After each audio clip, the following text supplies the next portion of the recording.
चांदी ही सगळ्यांसाठी शुभ नसते. कुठल्या आहेत त्या 3 राशी ज्यांनी चांदी चुकूनही घालू नका?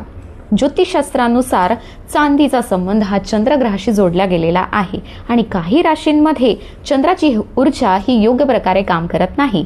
तर कुठल्या आहेत त्या 3 राशी ज्यामुळे जर त्यांनी चांदी घातली तर त्यांना मानसिक ताण, निर्णयात गोंधळ, राग, अस्थिरता किंवा डिसिजन्स घेऊ शकत नाही आहे, कन्फ्युजन वाटत आहे, अशासारखे अडचणी त्यांना फेस कराव्या लागू शकतात. तर त्यातली पहिली रास आहे मेष राशी. मेष राशी ही मंगळाने गवन होते, मंगळाने रूल होते, मंगळ त्याचा अधिपती असल्यामुळे चांदी जर त्यांनी घातली तर त्यांना ह्यासारखे प्रॉब्लेम नक्की होऊ शकतात. दुसरी म्हणाल तर सिंह रास. सिंह राशीचा स्वामी स्वतः सूर्य असल्या कारणाने त्यांनी चुकूनही चांदी घालू नये.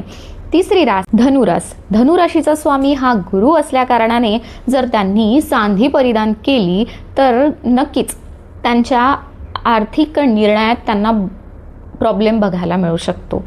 त्यातली 3 रासपैकी तुमची जर कुठलीही रास असेल तर कमेंट करून नक्कीच सांगा.